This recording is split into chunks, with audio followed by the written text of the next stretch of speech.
Assalamualaikum warahmatullahi wabarakatuh. Perkenalkan, nama saya Ririn Elviana, mahasiswa PPG Prajabatan Gelombang 1 Universitas Muhammadiyah Purwokerto tahun 2023. Pada kesempatan kali ini, saya akan membahas mengenai tugas koneksi antar materi filosofi pendidikan nasional yang berkaitan dengan kesimpulan materi beserta refleksi.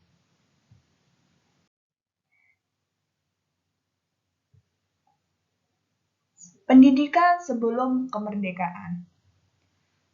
Pendidikan Indonesia telah mengalami perkembangan pada masa ke masa dari zaman kolonial Belanda hingga saat ini.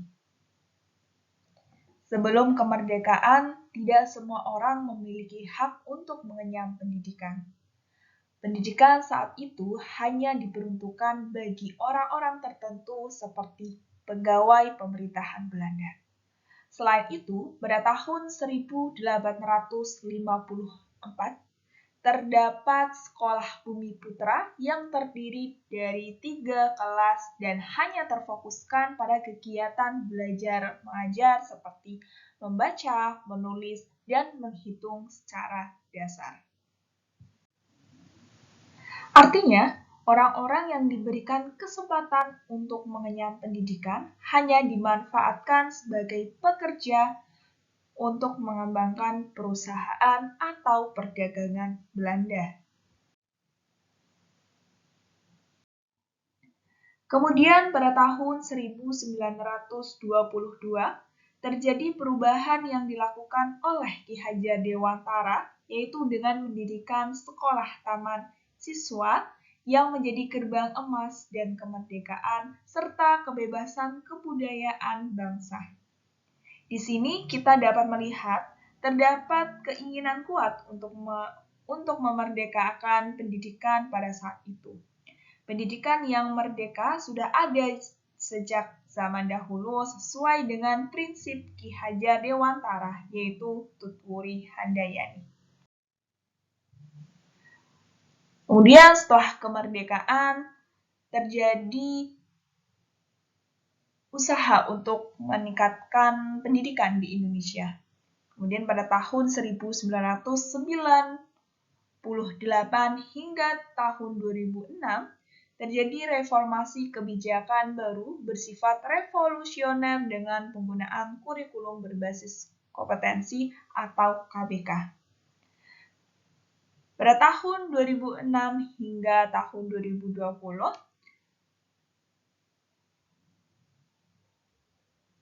dilakukan penerapan KTSP dan dilanjutkan dengan kurikulum 2013.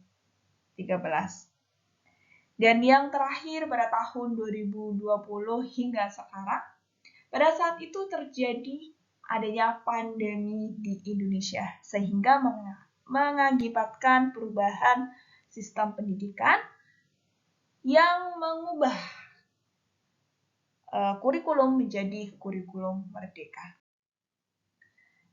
Kurikulum merdeka memiliki prinsip yaitu kebebasan dalam berpikir yang ditunjukkan kepada siswa dan guru sehingga terbentuknya karakter jiwa merdeka.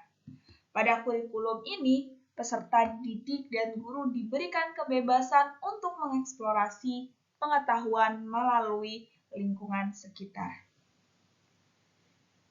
Tidak hanya pembelajaran intrakurikuler, tetapi terdapat pembelajaran ekstrakurikuler dan kokurikuler, di mana terdapat kegiatan P5 atau biasa kita kenal dengan proyek penguatan profil pelajar Pancasila untuk meningkatkan keterampilan di luar pembelajaran inti.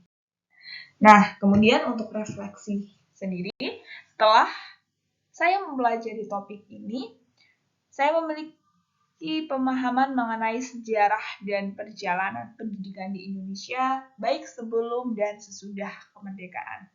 Selain itu, saya juga mendapatkan ilmu baru terkait dengan pemikiran-pemikiran Ki Hajar Dewantara yang pada saat ini diaplikasikan dalam kurikulum merdeka. Dan ketika saya nantinya menjadi seorang guru, saya akan mendampingi peserta didik untuk mengembangkan bakat dan minat serta memberikan kebebasan kepada peserta didik dalam proses belajar baik dari model belajar atau minat peserta didik. Selalu memberikan dorongan dan contoh yang baik sesuai dengan prinsip Ki Hajar Dewantara, yaitu Ingarso Sungtolodo, Ikma Dia Maunkarsa, dan Tutpuri Handayani.